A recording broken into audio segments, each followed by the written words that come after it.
Good evening, and thank you very much to those of you in the room. Fantastic to have some people with us, and good evening to those of you online, and thank you for joining online. I'll just do a very brief introduction. I'm James Richardson. I'm the chair of the Thames Valley branch of the Chartered Institute of Arbitrators, and we're hosting this evening. Right.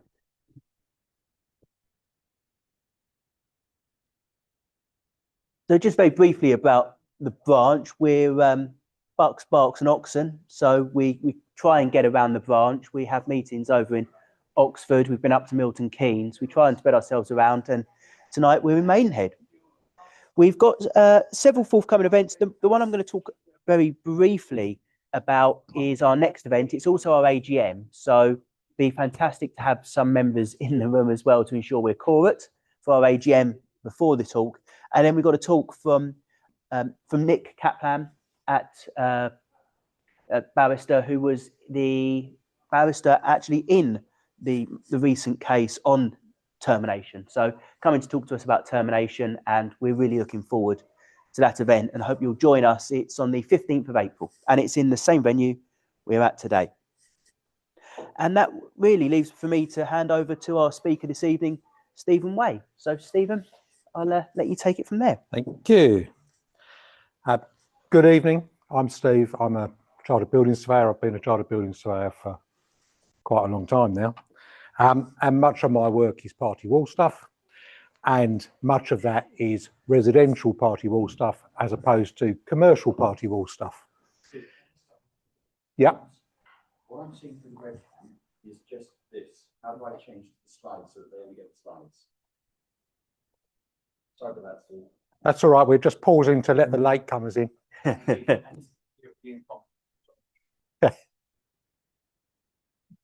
don't want that going up. We want this, don't we? They're seeing all of that. They are seeing all of that. Correct. They're not seeing that. No, Good. they're seeing the slides. Okay, back to you. Carrying on. So I largely deal with domestic party wall disputes. And so I thought I would do some a presentation about domestic party wall disputes and how they quickly get out of hand. I gave a presentation about 18 months ago, and Mark said to me, I always need a speaker for the arbitrators. So can you come and do that presentation? So I said, yeah, of course, no problem. But that was 18 months ago. And 2025 was an extraordinary fallow year for any legal cases for party walls. So I'll start by sort of teasing us into this scenario. So I know some of this stuff is clickbait, but here we go. 3 or 4 years ago, it was in most of the newspapers. A couple of neighbours got on perfectly well. Can I build a loft extension? Yeah, get on with it, no problem. And then there was a problem. £130,000, of which £128,000 was legal costs, £2,000 in damages. Right, how's that working? Let's go that way. That was about a year later, and much the same, really. That was a case of I'm going to build an extension. No, you're not. Yes, I am. No, you're not. Yes, I bloody well am, and I'm starting next week. And they went ahead and built it, and the result was they had to take it down, and that was £200,000 in legal costs. These are just residential buildings in London. That is 2 weeks ago, and that is 11 years after the building was constructed. It was a basement underneath, and they're now into £260,000 of legal costs trying to sort out what probably is a £60,000 dispute. That's a building in Buckhurst Hill that I've been involved with. I'm acting for the building that's not there, which is a bit of a challenge because the building that's not there isn't there because the developer, sorry, not the developer, the homeowner sent in a team of contractors to do some maintenance work. And while they were there, they took the house down. They didn't serve any party wall notices. It's been like that now for 4 or 5 years, no more than that, probably about 8 years. The photograph on the left, that is water. You can see at the bottom, it is now an urban wetland. The Residents next door, a lovely pair of sisters. They're well into their 70s or 80s. They'd inherited the house from their mother. It's just got, and the entire scenario turns out that the guy, my guy, who hasn't paid me, and I'm not going to get paid, was effectively trying to knock that down and get the sisters out. What he failed to account for there was that the two sisters were former drama teachers, and when they took it to court, they put on the full drama teacher on the court steps. And then we have the issues where the neighbours simply get on with it. They don't bother with a party wall notice. You know, what are we going to do? And these are two real jobs that I've been involved with. Admire, if you will, the temporary structure holding up the bay on the left-hand side. And the rest of that work was to a similar high-quality standard. I think that reinforcing your struts on the back of the skip is probably a reasonable course of action. On the left, that's a lady next door who turned out to be a serial litigator, and the law didn't apply to her until she wanted to use it. And in the end, my guy on the right, where the cable's coming out, just gave up because it just wasn't worth worrying about this lady. But I'd like you just to remember that image with that back wall supported on those props, because there was a decent set of design drawings, but what the engineers and the contractor had done there was to dispense with those, and instead they drew a set on the wall in the house. That's the drawing on the left, and that was the basis of all of the structural work in that house. Drawing on the right is one of my favourites. Now, it comes from an expert case that I was involved in. It was a contractual dispute. It did involve party wall matters, or rather the lack of party wall matters. But that is a drawing that my client signed a £35,000 contract to build because that was the contractor's design drawing. And of course, what could possibly go wrong once they start building that? Again, this is over in Chigwell, and those people who might know that part of East London, there's a lot of new money, and there's a lot of birds of a feather kind of money over there. In this particular case, they did serve a party wall notice and agree a party wall award. They just failed to recognise that underneath that ground floor they were building a swimming pool. So, with that kind of scenario of disputes that we get involved with, the problem with neighbours. So, I don't know, does anybody here do party wall work? You do, right. So you'll get, you know this phone call. No, I've lived next to them for years, they'll be fine. No, they won't. And at that point, the moment a notice is served, the whole thing begins to unravel, and they don't talk to each other now for the next 20 years.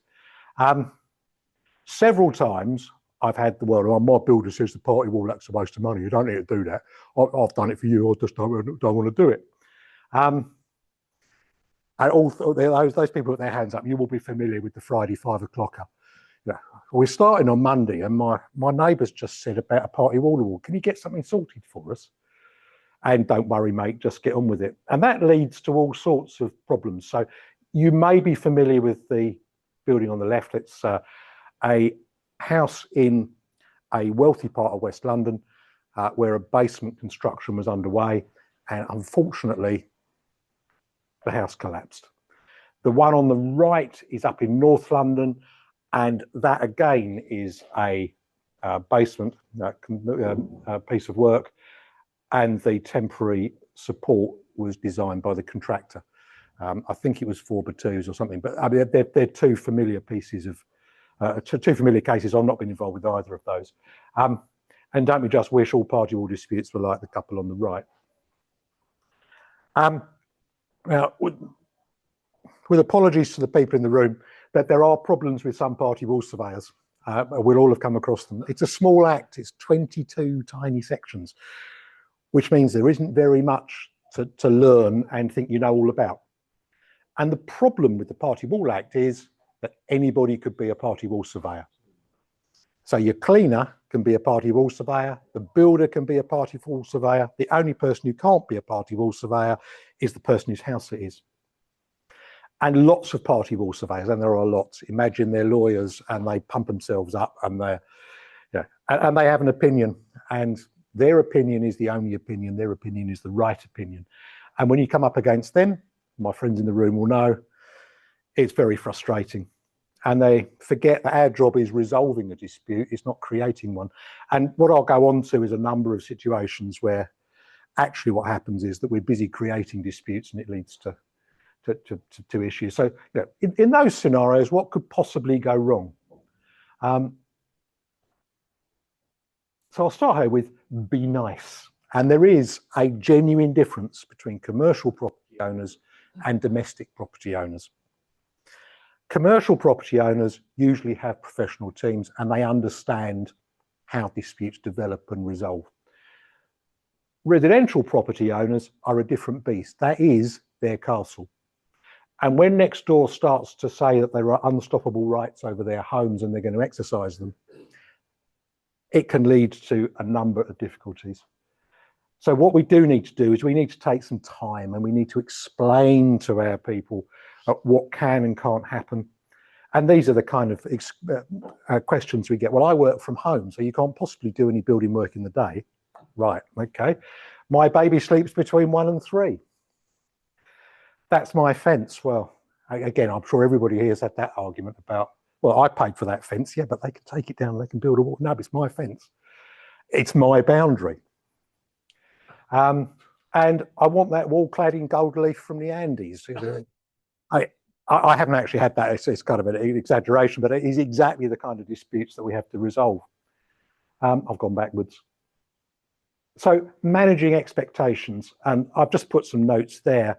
And that is what I'm actually putting in my awards at the moment, in an introduction section at the moment. It's not in a part of the determination, but it just sets out what we can and can't do, mainly what we can't do. And be nice. Now, I don't know whether you can read this, and I don't know whether anybody's familiar with this particular case, Walsh versus PSB Management.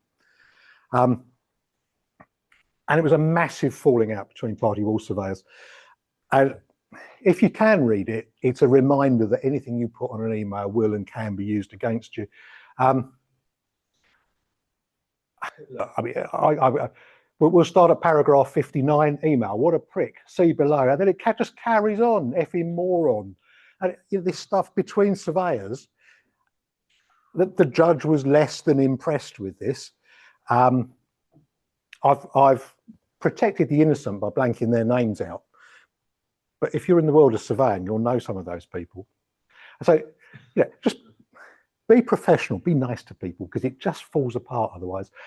I've got a lot of slides, and Mark said to me, oh, you've got too many slides. So I'm going to bounce through some of these because the Party Wall surveyors know it. So what does the Party Wall Act not, what the Party Wall Act does not do? So it doesn't identify a boundary. That's a common misunderstanding. It doesn't resolve a boundary dispute. It doesn't prevent neighbourly disputes. In fact, quite often it can, just ignite one. And it doesn't really have any teeth. So I've put a little picture there of a chocolate teapot. But the problem with enforcement is that it is an injunctive enforcement. It is not something that the surveyors can easily sort out. These are some of the things a building owner can do. And these are absolute rights. So it's a right that one homeowner has over another homeowner. Building up to the line of junction, with agreement, building astride the line of junction, the boundary line. Placing footings and foundations on the adjoining owner's land. They're seldom necessary, but people try. And to the wall, there's an absolute right to underpin the party wall. Now, if there's one word that is guaranteed to frighten a homeowner, it's underpinning, followed rapidly by subsidence, followed rapidly by what's happening to my insurance. There is a right to actually take the party wall down between the houses and rebuild them. So they're really, really significant rights, and they are rights that some homeowners will feel threatened by. Adjacent excavation. And then this one It's an absolute right to enter your neighbour's land to undertake the work and to remove any furniture or fittings, etc., etc. So, you know, if their shed's in the way, you've got a right to move it. You've got to put it back, but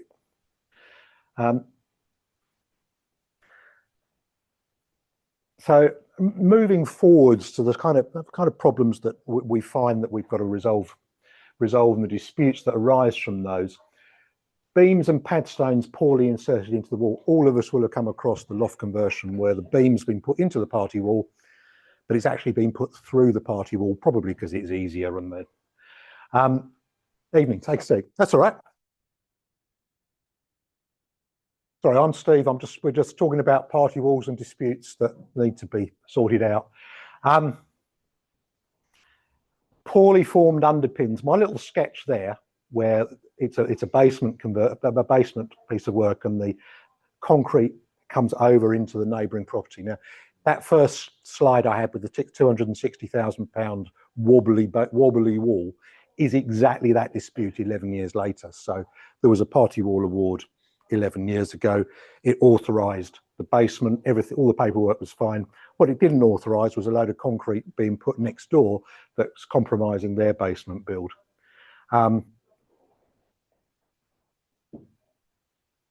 Go down another one. Buildings that have been there a long time, everybody knows that next door might be developed, but it never has been and probably won't be.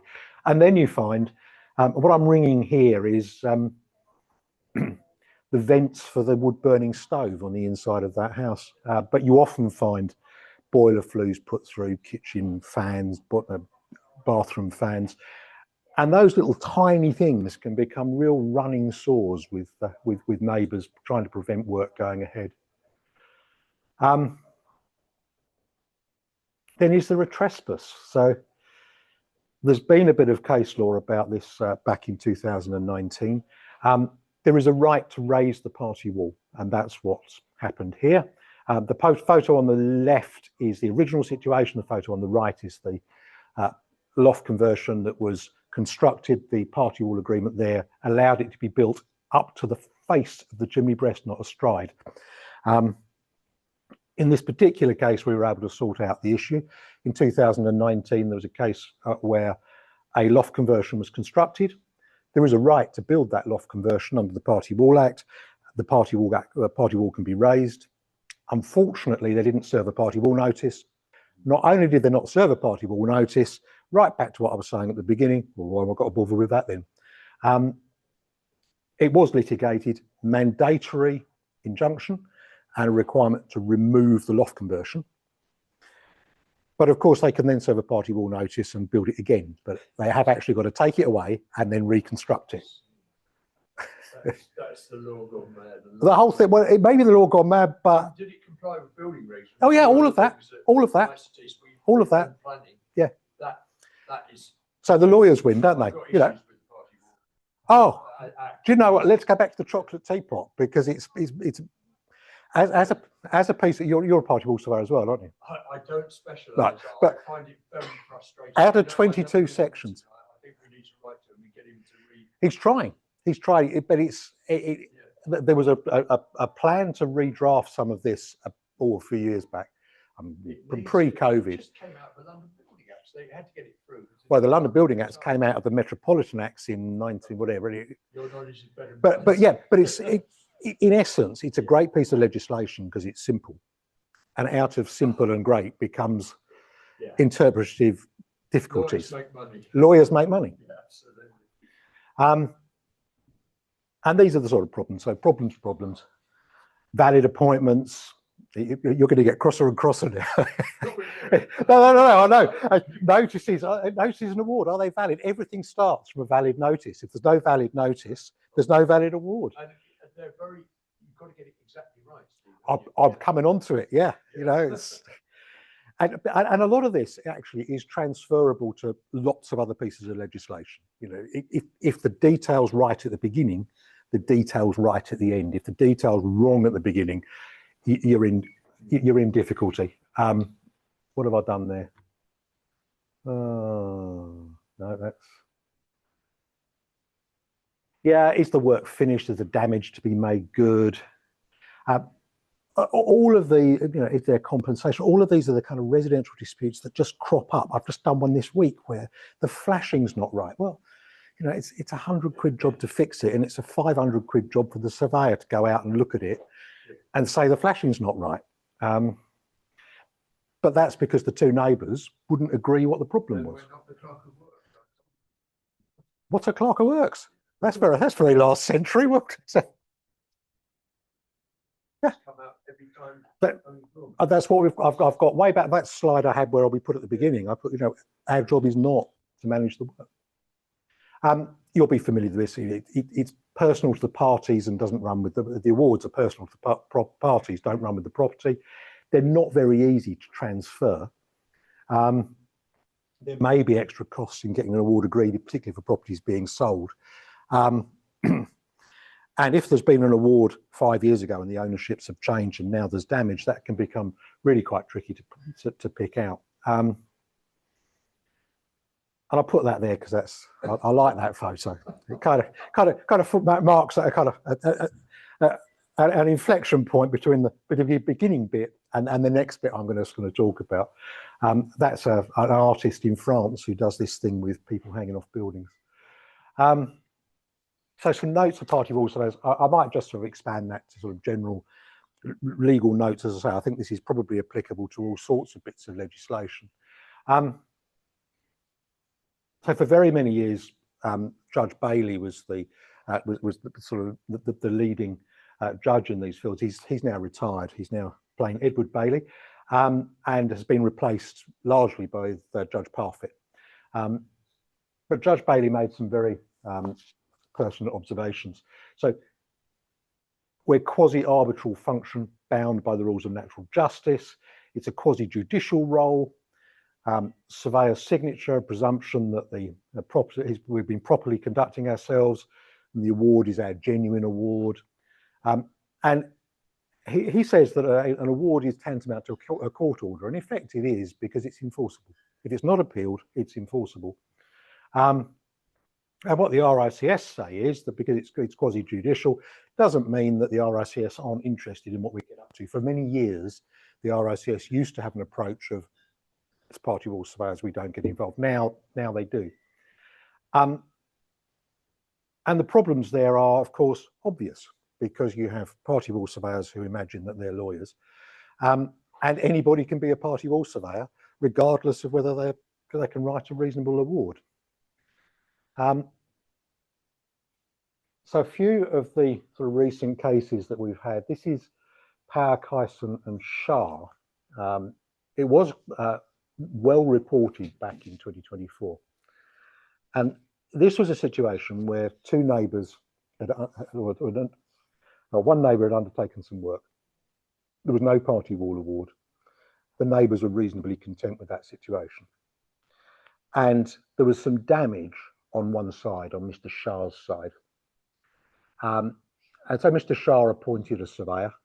It was either Mr. Kyson or Mr. I think it was Mr. Kyson, Lee Kyson. And they wrote to next door and said, oh, we've got some damage. We can deal with that under the Party Wall Act. I require you to appoint a party wall surveyor. And the party who'd done the building work, not unreasonably, said no. And there's a provision in the Party Wall Act that says that if you make a request for next door to appoint a party wall surveyor, if they don't do that, you can appoint one for them. So Mr. Kyson appointed Mr. Power. Now I happen to know that Mr. Kyson and Mr. Power know each other quite well. And in fact, I also know that they appointed a third surveyor who they also know quite well. So they proceeded to establish that the damage was caused by the party who'd done the building work, and to serve a party wall award, no, wrong way, for repair, for £8,000 of repair work, and encouragingly, nearly £4,000 for their fees. Mr. Shah, being less than impressed with the idea, appealed the award. It went before Judge Bailey, who effectively said, look, there's no party wall notice. If there's no party wall notice, there can't be an award. So the award was overturned. And that is really very important. No notice, no award. And most of the cases here, and most of them that have been come forward in the last couple of years, have been around procedural irregularities. So on that, what is the solution? I mean, it's inequitable if someone's damaged just in common law. It's a common law remedy. It's not a party. Right, what you're trying to do, what they were trying to do, is leverage the party wall process into fixing that. So the party wall, because there was no party wall, that clause you mentioned, I haven't knows what it is, you know probably by heart, is ineffective. It becomes a common law remedy. And the other principle is, can you serve a party wall award ex post facto after the event?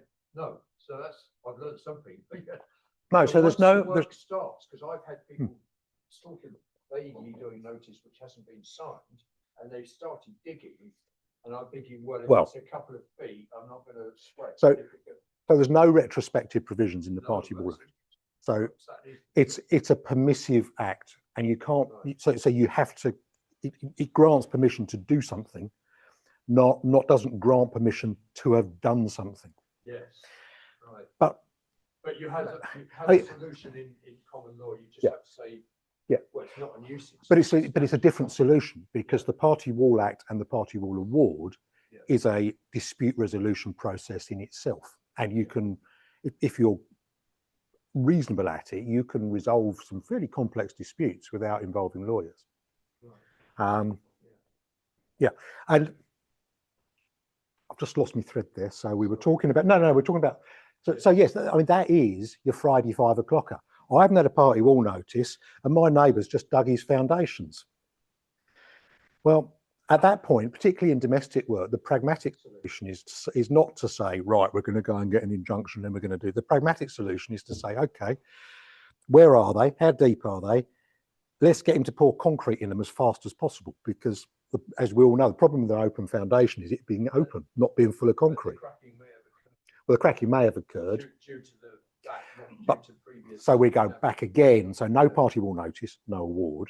Right. So you then go back to there's a piece of case law, Roadrunner, which deals with Roadrunner versus somebody, which is no notices, no awards, and how damage can be dealt with. I haven't got it listed on here.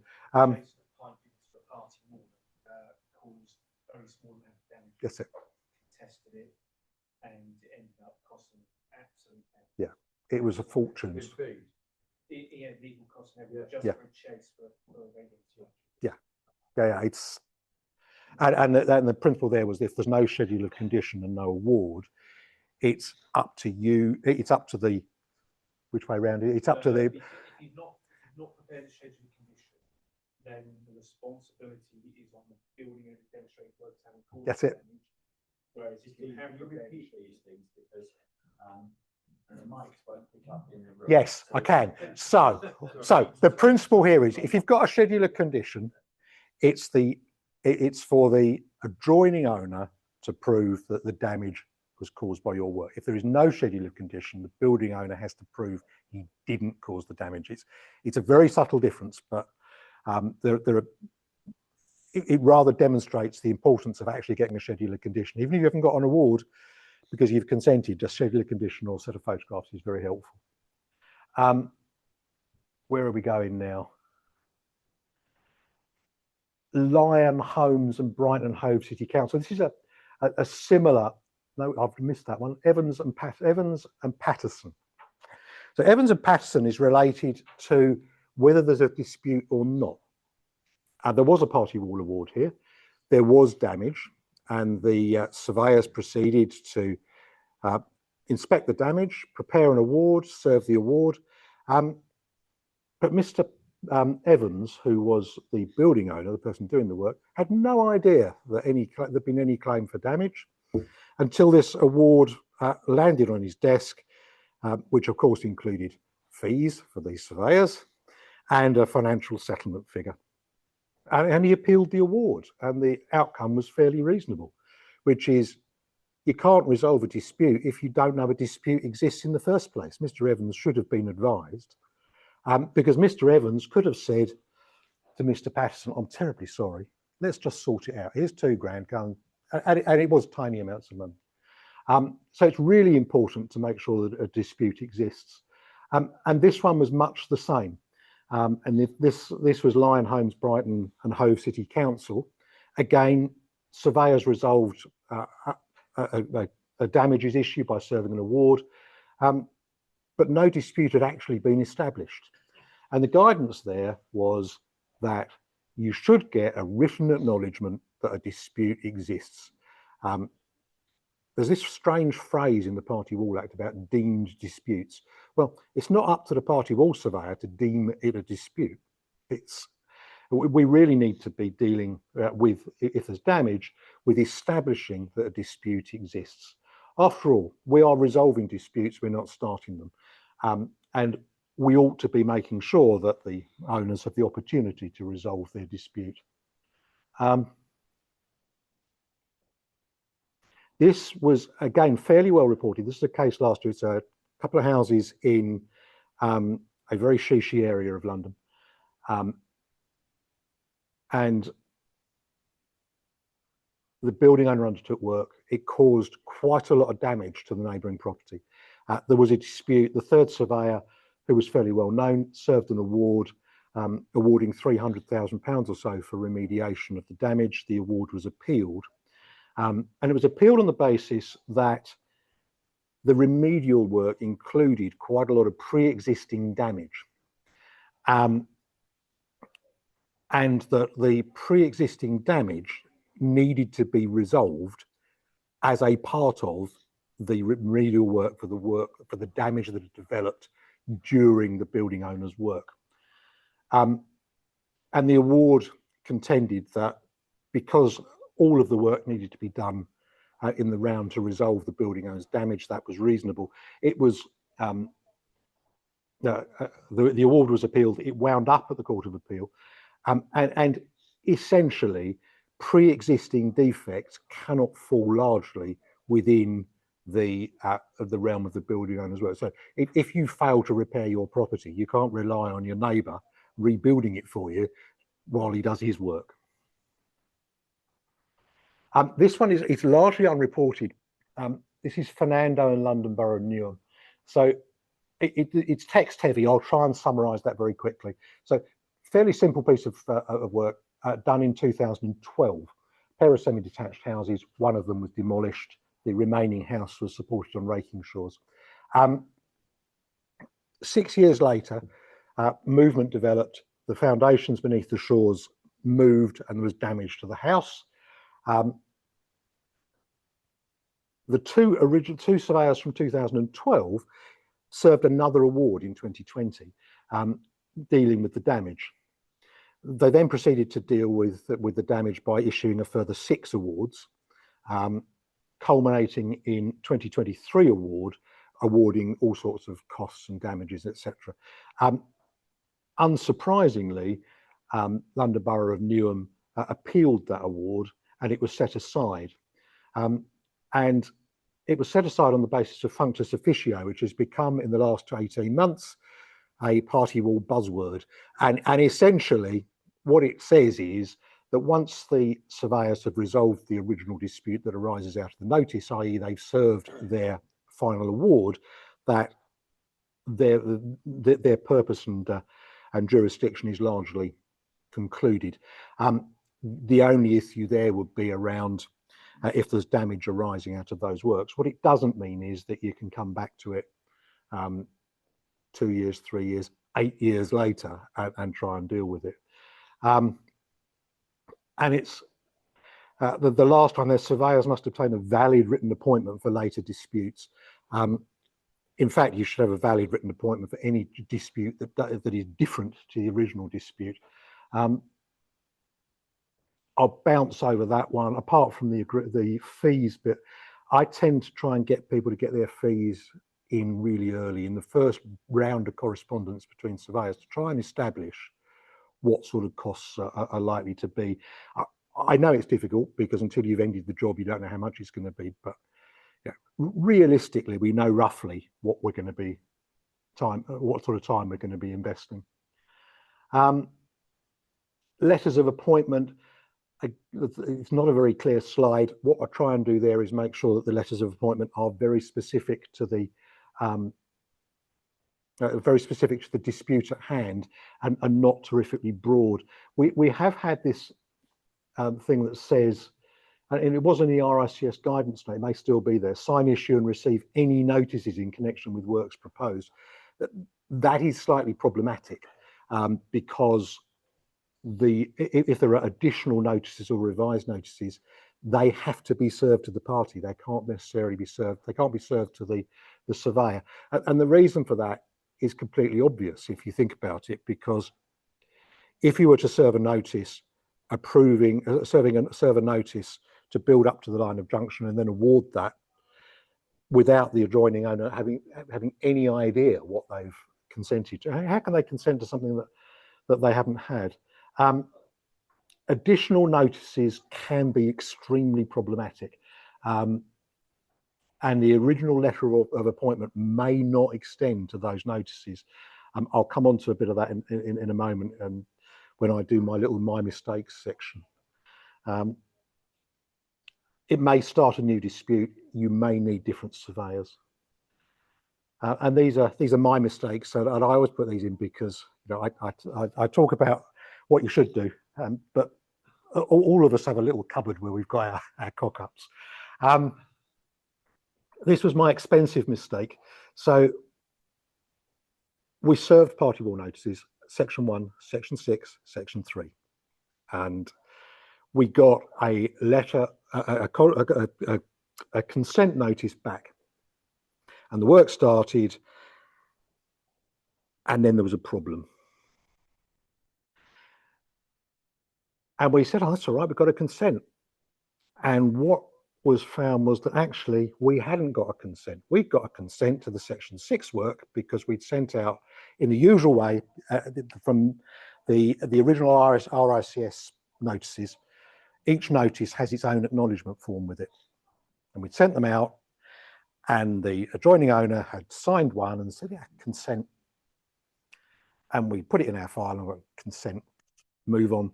And unfortunately, because we'd only got consent to section 6, we hadn't got consent to sections 3 and 1. We should have got party wall orders for those. The work had to stop. It cost me a few quid, frankly, because we had to. And it's a really, you look at it, it was a really simple mistake to make. What we've done is we've changed our acknowledgement notice now so that it specifically deals as one notice acknowledgement that deals with all of the all of the various sections.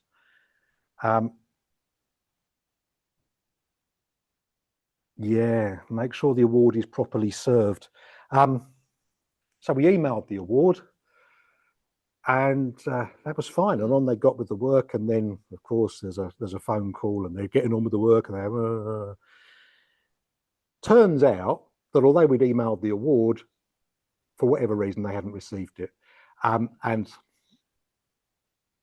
so what we do now is we follow it up with another email to confirm, ask them to confirm they've received the award. That one we were able to pick the bones out of. It didn't cost us any money. It was just, you know, just a few hours of aggro that we didn't really need. This is my tangential mistake. Functus officio and all of that. This is a very contentious site in Greenwich. For those of you who know Greenwich, it's a World Heritage Site. And in this particular case, boy, oh boy, didn't we know from the architect that it was a World Heritage Site. We'd served notices, we got awards done, the work carried on. It was tricky work. It was in grade 2 and grade 1 listed building territory. There were things in the ground that weren't expected to be found, like Georgian vaults, etc., etc. And there was some further work to do, and so we served a notice, and this was for different work. It was unrelated to the first notice. And the surveyor, acting for the adjoining owners, got engaged, carried on, and dealt with that, and we agreed an award. And the local conservation architect, the one who knows all about it being a World Heritage Site, became engaged. The award ended up with two of our well-known barristers in this field. The award was overturned wholly on the basis that the adjoining owner's surveyor had not been reappointed to deal with the dispute. The legals on this were, it didn't get to court, but the legals were just on 30,000. The two barristers decided to issue the award themselves. They used our award, they used our wording, they signed it. So 6 months later, £30,000 in legal costs, which were recovered from the adjoining owner's surveyor, who was one of the good guys who I really felt very sorry for. It was just awful. So the same award for the same work, reissued 6 months later by the barristers. The poetic justice of assault last year, you can go and find this case. It was, I've forgotten the name of it, the conservation architect took on another case, a party wall case. His fees in that matter were £65,000, and the building owner there contested those fees, and they were completely overturned. 65 grand on a residential party wall matter. Done that one. Where am I going now? Again, my party wall colleagues here will be familiar with this, but again, this is also applicable probably to some of the work that you also do. If we're doing awards and we're doing agreements, make sure they're right. Take a bit of time and thought to look at them. It's ever so easy to imagine that every loft conversion is the same, and okay, 80% of them are, but it's the 20% of them that aren't are the ones that catch you out. I'm very cautious about the standard templates, the RICS, the Faculty of Party Wall Surveyor templates. My view is they contain a lot of stuff that we shouldn't really be worrying, we shouldn't have in there. There are a number of common mistakes. I think I've got a slide on those in a moment.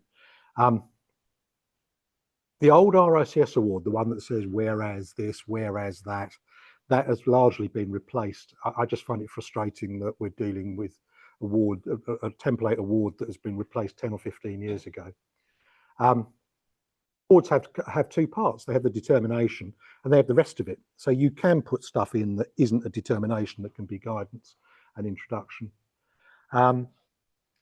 This is my particular irritation. The Party Wall Act says that the award can contain, that we can determine the timing and manner of executing any work. Well, if the timing and manner of executing any work isn't a design function, what is? So I just don't see there's any space to have that particular clause in there. What did I put that one for?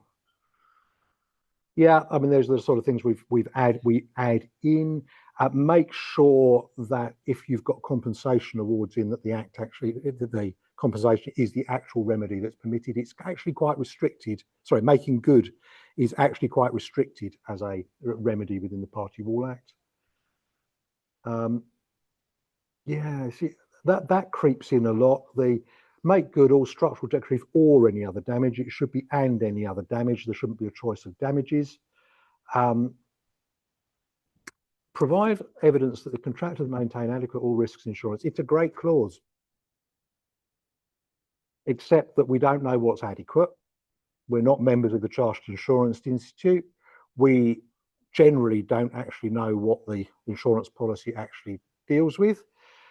If it's the contractor with insurance, then quite possibly, unless the adjoining owner is named in that policy, it's a pointless piece of. And the RICS tell us that we can't give insurance advice. So why are we giving insurance advice? And in my view, the moment we say that we've awarded adequate all risks insurance, we somehow have accepted that the insurance is adequate. I prefer to delete that clause. I probably said something about fees, and that's why that's there, which runs me to nearly 45 minutes, which is what Mark said I had to do. I've got 1 minute and 15 seconds left, and then 15 minutes for questions and general debate and general getting cross about the Party Wall Act and the frustrations that it brings to us. Well, I was hoping we might come up with some ideas of solution, but without getting too cross. But yes, I find it very frustrating. You excellently illustrated I think the failures of it. I mean, the shortcomings. It's shortcomings. It's getting better, actually. I think the very fact that in 2025 there were fewer pieces, there were fewer court cases than there have been for a number of years, probably demonstrates that party wall surveyors might be getting better at it. Or there's precedent. And there's more precedent, and certainly, yeah. Sorry, again, if anybody's making a comment from the floor, you have to repeat it because the people online can't hear it. Okay, right. We're not going to overdo that one, but if there's another comment from the floor, we'll take it. But yeah, I think that the point we were making there was that it's a frustrating act in many ways. My point is that to some extent, it's the domestic elements, the simpler pieces of work that lead to more frustrations than anything else. The commercial stuff, you tend to be dealing with commercial surveyors and commercial owners who have a rather broader view on the impacts on their buildings and the necessity to sort things out in a slightly different way. Have there been any comments online, Mark? There's one which you'll have to repeat because there won't be a need. It said one big issue is that you can't start work until the Party Wall award and details are agreed. If the next door neighbour isn't around or is abroad, which is something that they come across, or the property is rented, it can take ages before you get started. Yes, so that question, if I summarise that, was you can't start until the award's in place. You can't put an award in place until all the drawings and details are in place. And if the neighbour is not available, maybe a rented property, maybe on leave, that can delay things enormously. It could, but there are provisions that can overcome that. So providing a notice is validly served to the right address and the right person. If there is no response within the prescribed timescales, you can appoint a surveyor to act for them. If that surveyor can't get an appointment or can't get into the property, you can proceed to the award without the schedule of condition, and then that work can start.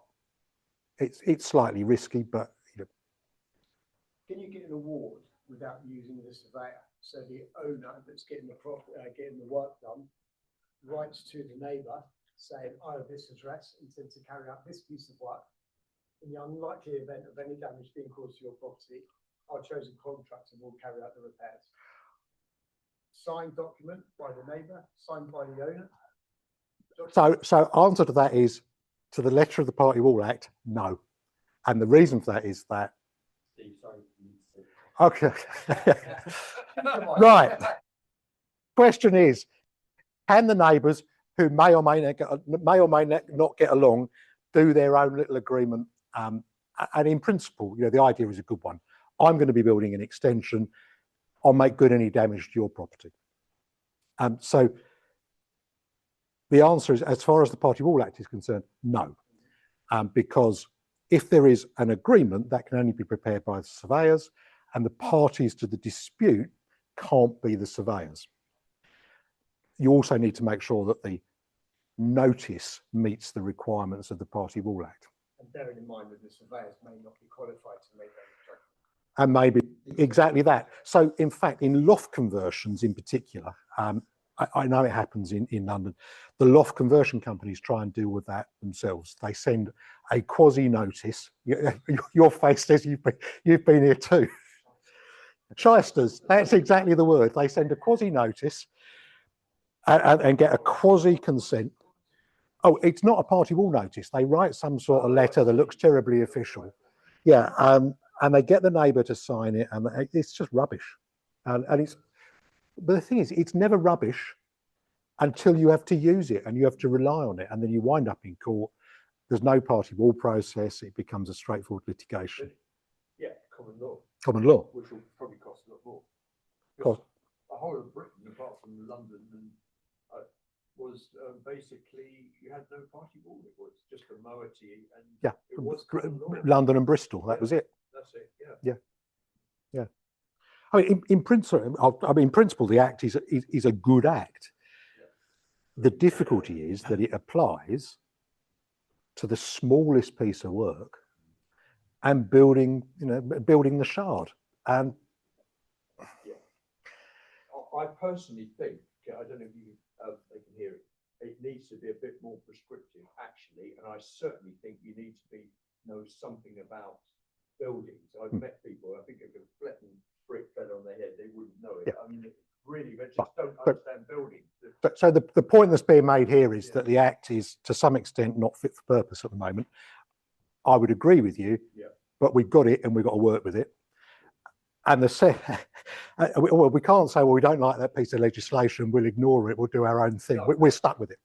And the second point you're making is that unless you've got surveyors who have at least some experience in building, then it's a problem. And in fact, I've had that problem where I've had a solicitor decides that they're going to do the party wall stuff on their side. And,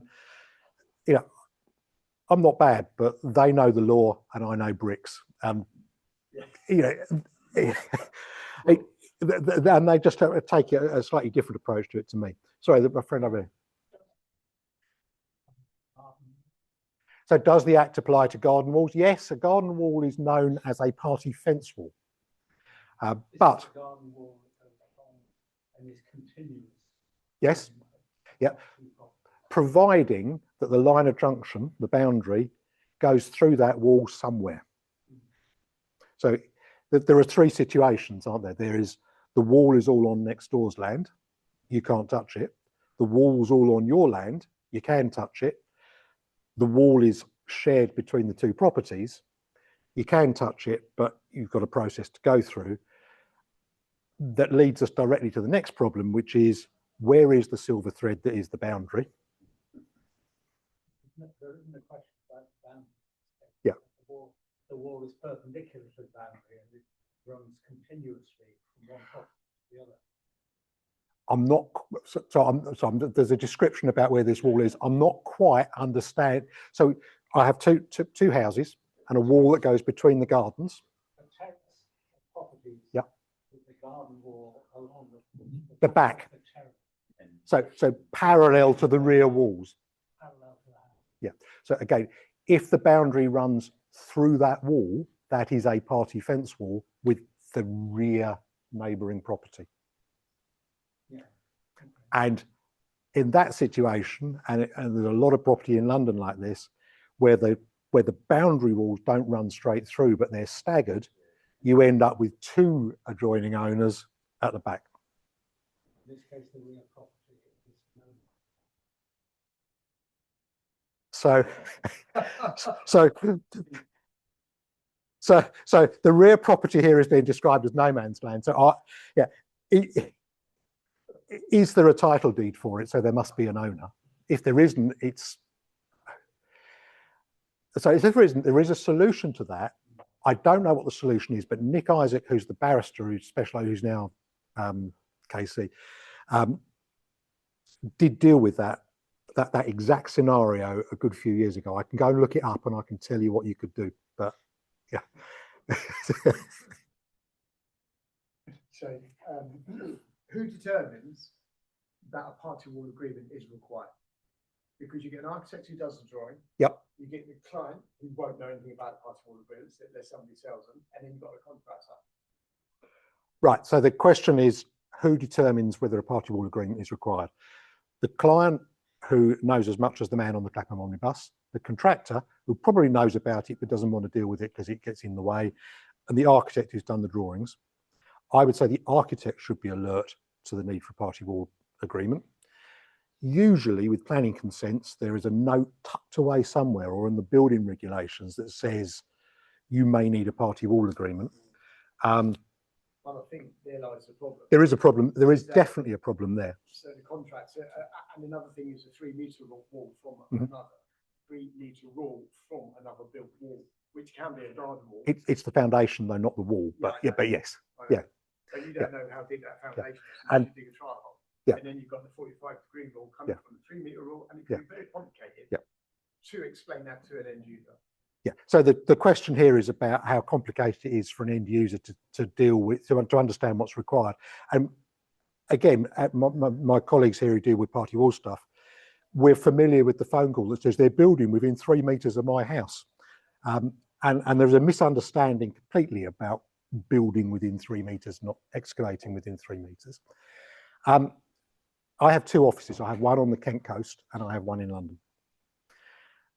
And over the past, or certainly since COVID, something interesting has happened, which is that as people have moved from London to the Kent coast, they've brought with them their knowledge of the Party Wall Act. And so we're getting increasing instructions, which we never used to get, out of London about party wall stuff, because the London community have been so used to party wall being part and parcel of building work. Being litigious. And their love of being litigious, yes. Just about the notice, in a situation wherein, let's say you've got an 8-story apartments wherein divided by a party wall, and on the very top, the top owner wanted to put a load onto the party wall. Question is, do you need to give notice to everybody down below? Oh, we love a question like that. So the question is, in a block of flats, how many notices do you need to serve? And it was the Dolphin Square question that the late John Anstey raised way back when. I tend to the view that you probably need to serve one up and one down. It does depend on the work that's required. I think if you were putting an enormous amount of extra load on the party wall, you may want to come down the building, but the question there would be, who is the adjoining owner? If the adjoining owner is technically the freeholder of the wall, because the leaseholders have effectively an eggshell lease. Each case on its merits, I would say, and spend some time thinking about what should go. But it's not an easy question. And in fact, it gets worse with the Section 6 notice for adjacent excavation, because what it says there is any part of an adjoining owner's property or building, and that can include the leaseholders. So you could find yourself having to serve notices up the building for the Section 6 work, which is the excavation. Again, every case on its merits, because it becomes a nonsense if you've got to spend £20,000 on party wall surveyor fees for a £20,000 extension. The provisions of the law and your interpretation to it looks like you're required to do it. Exactly that. So sorry, we need to explain. Yeah. So the question is about, you know, the black and white act and the pragmatic approach to party wall surveyors. And as I say, each case on its merits. And my colleague here has got a view. There's been a moot that was done by the P&T, whatever. Yeah. A few years ago, Judge Parfitt, I think was it's Bailey. Bailey, the, yeah. Judge. They had Nick Isaac and Stuart Frame, yes, the barristers. They put all these questions that you have about leaseholders, do you need to serve on a party structure, excavation notice, and the judge then said, excavation, yes. Party structure notice, no. I don't agree with that. Personally, I think you should be serving a party structure notice on the leaseholds that directly adjacent. So my colleague in the room here, who also does party work, is drawing attention to a moot. It's pre-COVID, so it's at least 6 or 7 years ago. Judge Bailey, 2 of the leading barristers at the time, Nick Isaac and Stuart Frame, and this entire question was put forward.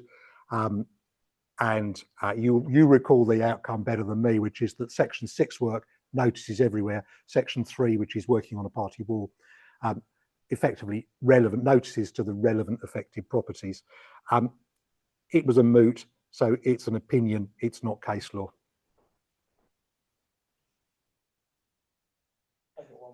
Yeah, far away. One more question. So we mentioned that So we said that it's a quasi, the award is a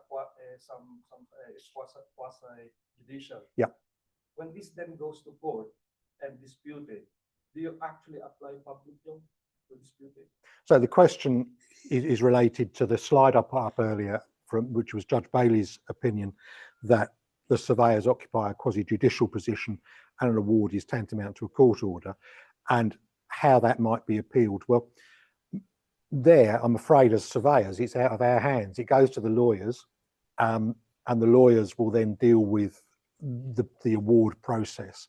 But within the Act, providing the award is validly prepared, the Act says that the award should be is conclusive unless it's appealed effectively. I can't remember what the exact wording is.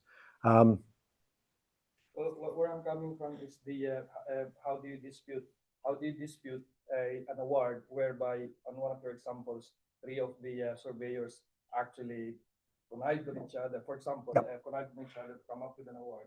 The owner then comes in and appeals it on the basis of bias, which is an element of public law. So I don't know. So the question is, if there's an award that has been prepared with 2 or 3 surveyors who've effectively connived to put a scheme together artificially, if you like, how would that be appealed, and would what you're referring to as public law apply? I don't know the answer to that, but I think the answer perhaps is in that case, in the Shark-Ison case, where they looked at it and said, lads, it's a try-on. Let's be honest. That's it, I think. And indeed, the issue of natural justice. And natural justice, exactly. I mean, but Judge Bailey was very big on the natural justice aspect. That's brilliant. I think one last question. We'll do one last. Well, yes, if we're talking about notice, what constitutes a notice, Steve? Because I had a case, I was acting for the adjoining owner, an elderly lady, not particularly ambulant, and she was struggling to see what's going on, served by someone who certainly was not a chartered anything, I don't think, well, not a chartered surveyor, and he just basically said blandly, there's a rear extension and a loft conversion. I said, no, I want to see, I wrote back to him and said, well, you might have served that, but I want to see, as the adjoining owner surveyor, what you're doing. And he said, well, I'll bring it on site. And when he brought it on site, there was a scribbly thing at the back that looked like vaguely an extension, no idea of depth of foundations. I said, well, I want to know. His argument was, unless it's not reinforced, you don't need to show it. It was just ticking boxes. I said, well, I don't care. I want to see it. I owe a duty of care to my law, in contract and into we serve the Act, obviously, but I want to know. And basically, I said, I don't think that notice. Then he had the temerity to go to the 3rd surveyor and said I was delaying. I said, no. I stuck to my guns and he said, let's not, gentlemen, do not dispute. So the question really is about what is a valid or good notice? Well, the Party Wall Act tells us what's a good notice because it tells us what has to be in the notice. Remind me. I'm not going to remind you. We can go and look it up, but you can see it says what has to be in the notice and what has to be served with that notice. And if the notice isn't good, you're exactly right to say, get me a good notice. You do find a problem then when the builder serves a notice, our loft conversion companies serve a notice, or when the parties try and serve their own party wall notice and they get muddled up with bits of the Act and bits of description. For me, where it's a piece of relatively straightforward domestic work, I'd like to pick the bones out of that. The fact that the notice is dodgy,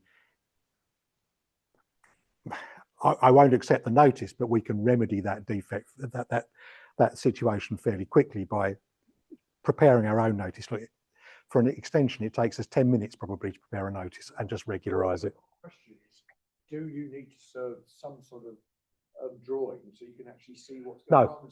No, the only requirement for drawings is under section 6, which says that for a valid notice, it must be served with a drawing that illustrates the location and the depth of the excavation. I was right, so I was just. You are justified, yeah. I think probably we've got ourselves to 7:30. Yes. It's a bar next door. It's probably time to say bye and thank you to our colleagues online. And please all join me in thanking Stephen for his talk today. Thank you.